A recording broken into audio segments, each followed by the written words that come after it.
The screaming stopped 3 days ago, but the stench of death still clings to the stone walls of cellular jail. You are a political prisoner in the Andaman Islands, chained to the floor of a cell barely large enough for your body. The rats have grown bold in the darkness, and you can hear them gnawing on something in the corner that you pray isn't human. Outside your window, if you can call the iron slats a window, British guards are preparing the whipping post for another round of what they call discipline. This is 1910, and you have just witnessed what the British Empire did to colonial prisoners when the world wasn't watching. What you're about to discover will shatter every romanticized notion of British colonial rule that Hollywood has ever dared to portray. The systematic torture, the calculated cruelty, the industrial scale of human suffering that built an empire. These weren't isolated incidents carried out by rogue officers. This was policy, implemented with bureaucratic precision across 3 continents for over 2 centuries. The evidence lies buried in colonial archives, sealed in government vaults, and carved into the bones of prisoners whose names were erased from history. Conservative estimates place the number of colonial prisoners subjected to British torture at over 1 million souls between 1750 and 1950. But the true numbers will never be known, because the British destroyed most of the records before they left. Let's begin where the horror was perfected. The Andaman Islands, a remote chain in the Bay of Bengal that the British transformed into their most notorious penal colony. Between 1858 and 1947, over 80,000 Indian political prisoners were shipped to these islands, but fewer than half would ever return to the mainland alive. The journey itself was designed to break prisoners before they even reached their destination. Packed into the cargo holds of steamships like livestock, men were chained together in spaces so cramped they couldn't lie down. The voyage from Calcutta took 2 weeks, and British records show that an average of 12 prisoners died during each crossing. Their bodies were thrown overboard without ceremony, feeding the sharks that learned to follow the prison ships. Upon arrival at Port Blair, prisoners faced what the British called processing. This wasn't administrative paperwork.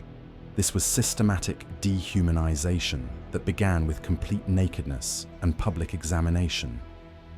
Guards searched every orifice of the human body, looking for contraband that political prisoners rarely possessed. The humiliation was intentional, designed to strip away dignity along with clothing. The cellular jail itself was an architectural marvel of suffering. 396 individual cells arranged in 7 wings radiating from a central tower like spokes on a wheel. Each cell measured 9 feet by 7 feet, barely large enough for a grown man to stretch his arms. A single barred window 18 inches square provided the only ventilation.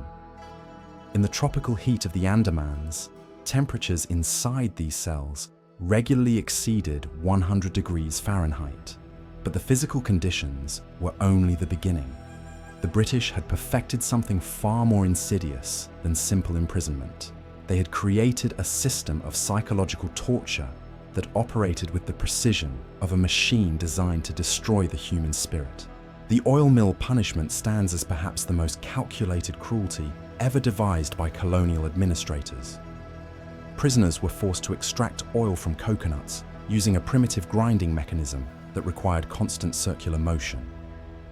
A prisoner would be chained to the mill at dawn and forced to walk in circles for 12 hours, pushing the heavy grinding stone with his shoulder. The quota was 30 pounds of oil per day. Failure to meet this target resulted in reduced rations, solitary confinement, or flogging. The mill was designed not just to extract oil, but to break minds. The repetitive circular motion, the constant physical strain, the knowledge that this meaningless labor would continue day after day, year after year, created a form of madness that British doctors clinically documented as mill psychosis. Prisoners began walking in circles, even when not chained to the mill. They would trace endless loops in their cells, muttering to themselves, their minds trapped in the rhythm of grinding coconut meat. Veer Savarkar, one of India's most prominent freedom fighters, spent 11 years in cellular jail. His secret writings, smuggled out decades later, provide a first-hand account of the British system of prisoner management. The guards would wake us at 4 in the morning by banging iron rods against the cell bars. The sound was designed to shatter sleep and ensure that rest was never complete. We were given 10 minutes to relieve ourselves in buckets that were emptied once every 3 days. The stench became part of the air we breathed, part of the walls that surrounded us. The food provided to prisoners was calculated to maintain life while ensuring constant hunger. A handful of rice, a piece of bread made from flour mixed with sand to increase weight, and water that often carried dysentery and cholera. British medical records show that the average prisoner lost 40 pounds in his first year of confinement. Many developed scurvy from vitamin deficiency, their teeth falling out, their bodies covered in sores that never healed in the humid tropical climate. But starvation was a tool, not an oversight. Well-behaved prisoners could earn additional rations. Those who showed defiance found their food cut further. The British had weaponized hunger, turning the basic human need for sustenance into a mechanism of control. Prisoners would inform on each other for an extra handful of rice. They would betray escape plans for a piece of salted fish. The system turned victims into collaborators, destroying solidarity along with individual resistance. The medical experiments conducted on colonial prisoners represent perhaps the darkest chapter in British colonial history. Dr. Richard Hawkins, Chief Medical Officer at Port Blair from 1883 to 1901, used prisoners as test subjects for tropical disease research. His journals, discovered in the British Archives in 1987, detail systematic infection of prisoners with malaria, dengue fever, and experimental treatments that killed more patients than they cured. Human beings were reduced to laboratory specimens, their suffering justified by the advancement of medical knowledge that would benefit British colonial administrators. Prisoners were deliberately exposed to disease-carrying mosquitoes. They were injected with experimental vaccines. They were subjected to surgical procedures without anesthesia to test pain thresholds and healing rates in tropical conditions. The women's section of colonial prisons reveals another dimension of British cruelty that official histories have systematically erased. Female prisoners in British colonial jails faced horrors that male inmates never experienced. In the women's wing of cellular jail, British guards implemented what they euphemistically called special discipline procedures. These weren't disciplinary measures. They were systematic sexual exploitation disguised as punishment. The matrons who supervised female prisoners were handpicked for their cruelty. Margaret Thornley, head matron at Port Blair from 1895 to 1908, kept detailed records of punishments that reveal the calculated nature of abuse. Strip searches conducted multiple times daily under the pretense of security. Forced gynecological examinations performed by male doctors without medical justification. Solitary confinement in cells where temperatures exceeded 110 degrees, with women chained naked to iron rings embedded in stone floors. But the Caribbean colonies witnessed even more systematic brutality. In British Guiana, the colonial government established what they called correctional plantations, where Indian indentured labourers who violated their contracts were sent for rehabilitation. These weren't correctional facilities, they were torture camps, where human beings were broken like wild animals. The barracoon system used in these facilities was borrowed directly from the slave trade.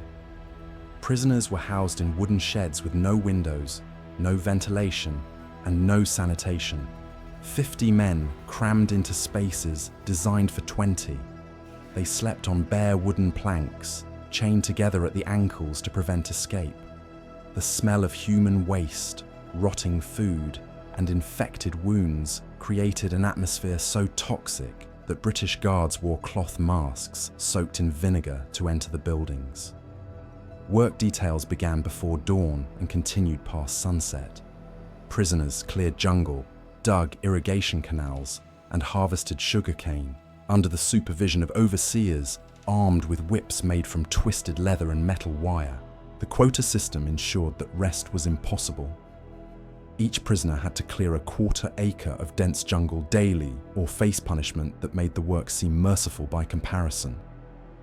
The punishment yard at Georgetown Prison became legendary for its innovation in human suffering. Prisoners who failed to meet work quotas were subjected to what British administrators called the triangle, a wooden frame shaped like an inverted triangle where prisoners were tied spread eagle, their backs exposed to the tropical sun. Guards would then apply what they called the cat, a whip with 9 leather tails embedded with metal fragments. The flogging was conducted with scientific precision. 25 lashes administered at intervals of 30 seconds to maximize pain while preventing death from shock. A prison doctor monitored the prisoner's pulse to ensure he remained conscious throughout the ordeal. Salt water was thrown on the wounds between lashes to intensify the agony and prevent the prisoner from fainting. But flogging was reserved for minor infractions. Serious offences like attempted escape or striking a guard earned prisoners a sentence in the sweatbox, a metal container barely large enough for a human body, painted black to absorb maximum heat from the tropical sun. Prisoners were locked inside for days at a time with no food, no water, and no way to relieve themselves.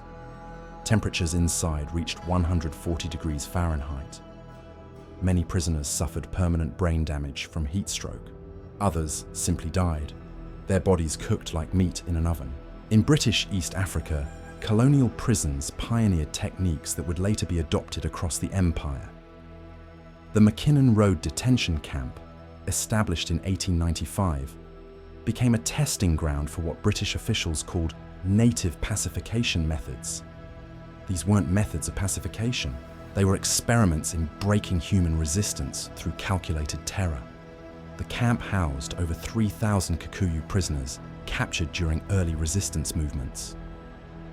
Unlike other colonial prisons that focused on forced labor, Mackinnon Road was designed purely for punishment.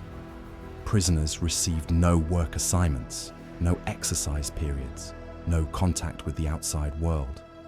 They simply existed in a state of perpetual suffering, designed to demonstrate the futility of resistance.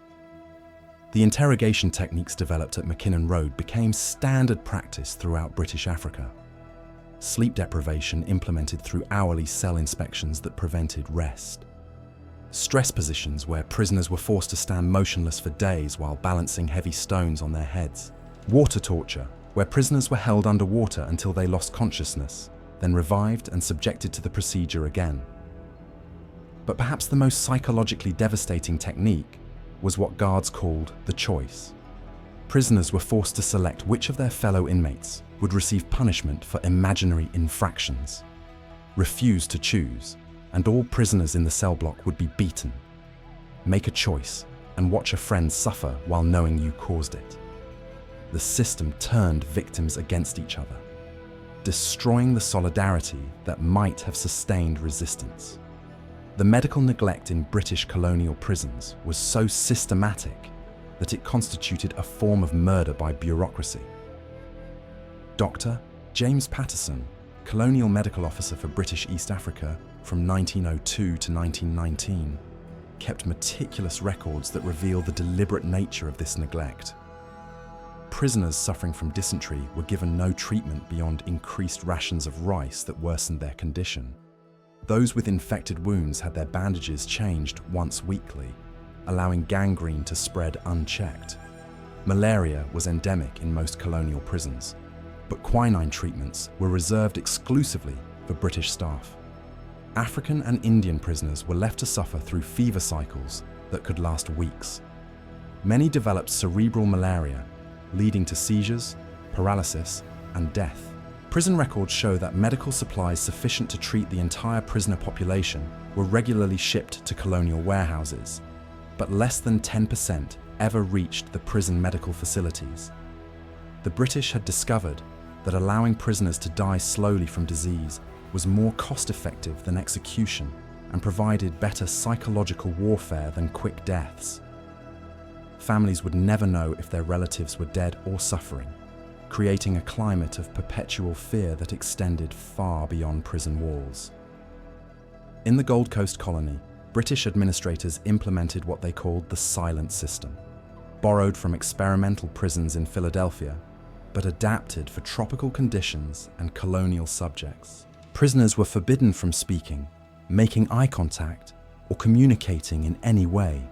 Violation of silence resulted in immediate punishment, ranging from reduced rations to solitary confinement in underground cells that flooded during rainy season.